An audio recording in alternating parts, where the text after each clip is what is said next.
अगर ज़िंदगी मिली है तो कुछ करके दिखाओ, अगर वक्त ख़राब है तो उसे बदल के दिखाओ। तो गुड मॉर्निंग गाइस। तो अभी बज रहे हैं सुबह के 6:30 और मैं छत पे आ गई हूँ हमेशा की तरह, और मॉर्निंग वॉक भी हो जाती है छत पे आके। और सुबह सुबह छत पे टहलना अच्छा भी लगता है, हेल्थ के लिए भी अच्छा रहता है। तो इसी मोटिवेशन थॉट के साथ मैं अपने दिन की शुरुआत कर रही हूँ। और मैं अभी गर्म पानी कर रही हूँ और मैं अपना एनर्जी ड्रिंक ले रही हूँ, क्योंकि गर्म पानी के बहुत बेनिफिट हैं सुबह सुबह। क्योंकि ये पाचन ठीक रखता है, शरीर हाइड्रेट रखता है, वजन घटाने में भी मददगार है, तनाव को कम करता है और सर्दी जुकाम से भी राहत देता है। और भी बहुत सारे इसके फ़ायदे हैं, आपको तो पता ही होगा।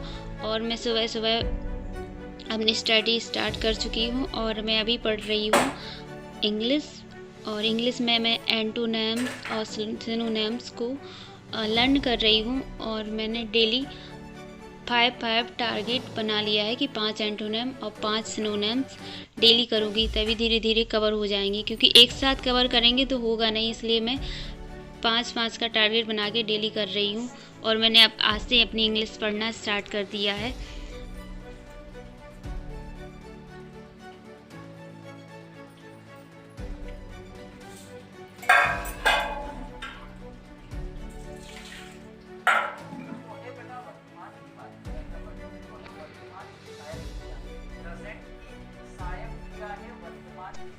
और यहाँ मैं इंग्लिश का रिवीजन कर रही हूँ, और इंग्लिश में मैं नाउन कर रही हूँ तो उसी का ही रिवीजन कर रही हूँ। और इंग्लिश में विनर्स ऐप से अखिलेश सर से पढ़ती हूँ, जो कि बहुत अच्छी पढ़ाते हैं।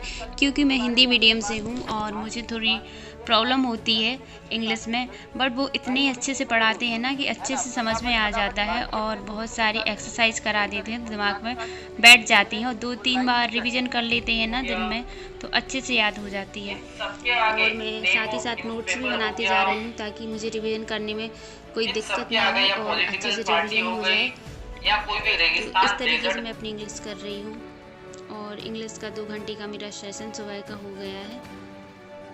इंग्लिश का 2 घंटे का सेशन करने के बाद मैंने नहाया, खाना खाया, और भी घर में जो छोटे छोटे काम रहते हैं उनको फटाफट निपटा के मैं अपने सेकंड सेशन के लिए तैयार हो गई हूँ। और सेकंड सेशन में मैं पोषण चैप्टर से ऑब्जेक्टिव कवर कर रही हूँ प्रीवियस ईयर की।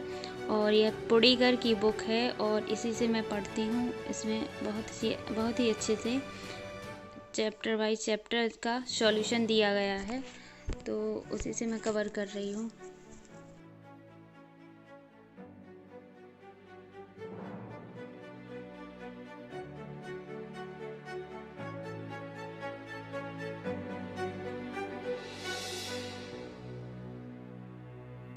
साइंस को ख़त्म करने के बाद मैंने मैथ्स का सेशन लिया 1 घंटे का, जिसमें मैं स्क्वायर, क्यूब रूट और ट्रिग्नोमेट्री फार्मूलाज और 2D और 3D के फार्मूलाज और जो भी मैथ्स की छोटी छोटी कैलकुलेशन रिलेटेड ट्रिक होती है ना, मैं उन्हीं को 1 घंटे में रिवाइज करती हूँ इन सबको, ताकि मुझे कैलकुलेशन करने में कोई भी प्रॉब्लम ना हो। और मैं मैथ करने जब भी बैठूं तो जल्दी से सॉल्यूशन आ जाए। तो इसी तरीके से मैं अपनी मैथ्स की स्पीड को बढ़ाने की कोशिश करती हूँ, और धीरे धीरे मुझे सब कुछ अच्छे से याद होने लगा। और मेरी जो मैं कर रही हूँ वो काम भी आ रही है, मेहनत रंग ला रही है, क्योंकि मेरी कैलकुलेशन बहुत ही फास्ट हो गई है।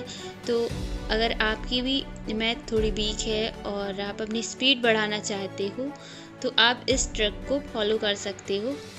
मैथ्स में सबसे इम्पोर्टेंट कैलकुलेशन होती है, तो उसको फास्ट करने की बहुत ज़्यादा ज़रूरत है। अगर मैथ्स फास्ट नहीं होगी तो अपन उसी एक क्वेश्चन में अटक जाएंगे, और मल्टीपल करने में बहुत ज़्यादा टाइम लगता है, डिवाइड करने में बहुत ज़्यादा टाइम लगता है। तो इस टाइम को बचाने के लिए छोटी छोटी कैलकुलेशन रिलेटेड ट्रिक रहती हैं, उसको एग्ज़ाम में ज़रूर अप्लाई करें, तो आपका पेपर अच्छे से जाएगा, टाइम भी बचेगा और अच्छे से मैनेजमेंट हो जाएगा एग्ज़ाम में।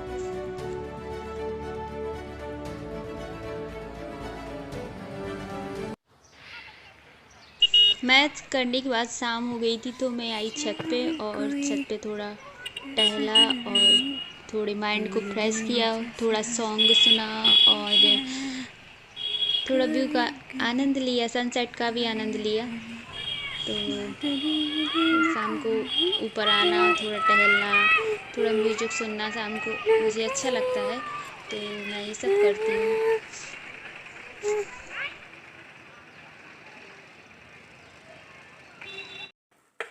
उसके बाद मैं नीचे आई और नीचे मैंने बनाई चाय गर्मा गर्म अदरक वाली। देन उसके बाद मैंने चाय ली और चाय के साथ अपनी पढ़ाई को कंटिन्यू किया। देन उसके बाद मैंने की रीजनिंग स्टार्ट। रीजनिंग में आज कर रही हूँ रैंकिंग, और रैंकिंग में पढ़ रही हूँ दीपक सर से, जो कि बहुत ज़्यादा अच्छी रीजनिंग पढ़ाते हैं और पूरे इंडिया में फेमस भी हैं। इसलिए मैं रीजनिंग सिर्फ और सिर्फ दीपक सर से पढ़ती हूँ। और अगर आप किसी भी एग्ज़ाम की तैयारी कर रहे हो तो आप रीजनिंग के लिए दीपक सर से ज़रूर पढ़ सकते हो, बहुत अच्छा पढ़ाते हैं। तो मैं इन्हीं से पढ़ती हूँ और मैं रीजनिंग के नोट्स भी बना लेती हूँ डिफ़िकल्ट चैप्टर वाले, तो उसको रिवाइज कर लेती हूँ तो रीजनिंग अच्छी हो जाती है। अगर आपने मेरी पुरानी वीडियो देखी होगी तो आपको पता ही होगा कि मैं पहले 4 चैप्टर को कवर करने की कोशिश कर रही हूँ एमपी पटवारी के लिए, मैथ्स, रीजनिंग, साइंस, और आज से मैंने इंग्लिश स्टार्ट कर दी है। तो मैं इन्हीं 4 चैप्टर पर फोकस कर रही हूँ और 15 जनवरी तक मुझे इनको ख़त्म करना है, और देन उसके बाद अदर 4 सब्जेक्ट जो रह जाएंगे उनको ख़त्म करूँगी। तो ये है मेरी स्ट्रेटजी अभी तक के लिए 15 तारीख के लिए।